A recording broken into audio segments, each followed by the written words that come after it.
सकट चौथ का महत्व। माघ महीने में सकट चौथ के दिन तिल का विशेष महत्व है। इस दिन गणपति जी की पूजा तिल से की जाती है।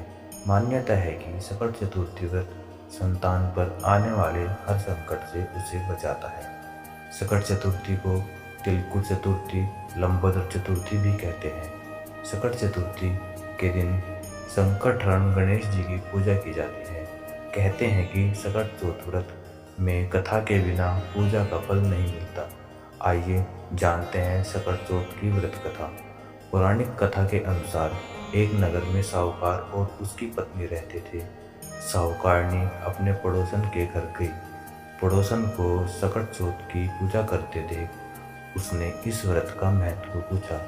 साहूकारनी को सकट चौथ व्रत या तिलकुटा चौथ व्रत की महिमा बताते हुए पड़ोसन बोली कि गणपति जी की कृपा से व्यक्ति को अखंड सौभाग्य, पुत्र, धन धान्य, बुद्धि, सिद्धि सब कुछ प्राप्त होता है। साहूकारनी ने व्रत का लाभ जानकर सकट चौथ व्रत करने का संकल्प लिया। साहूकारनी ने कहा कि वह मां बनती है तो सकट चौथ व्रत करेगी और गणेश जी को सवा से तिलकुट चढ़ाएगी। गणेश जी की कृपा से वह गर्भवती हो गई। अब साहूकारनी का लालच और बढ़ गया। उसने कहा कि उसे बेटा हुआ तो 2.5 सेर तिलकुट करेगी। साहूकारनी को एक सुयोग्य पुत्र की प्राप्ति हुई। फिर उसकी लालसा और बढ़ गई।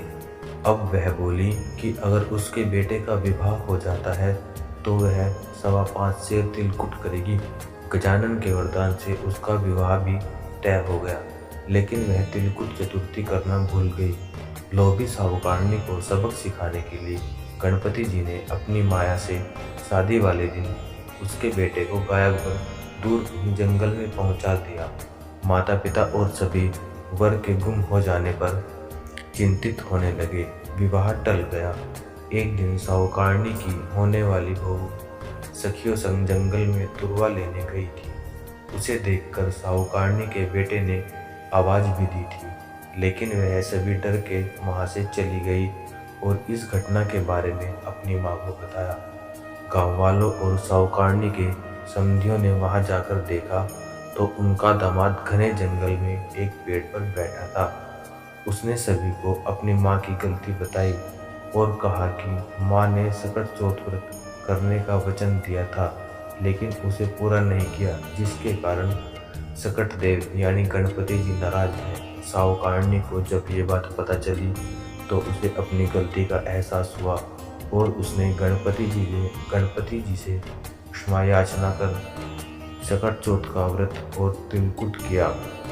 गणेश जी ने साहूकारनी को माफ कर दिया और उसका बेटा भी सही सलामत घर आ गया। कहते हैं कि सकट चौथ के व्रत के प्रभाव से संतान पर कभी कोई आँच नहीं आती, तभी से ये व्रत किया जाने लगा।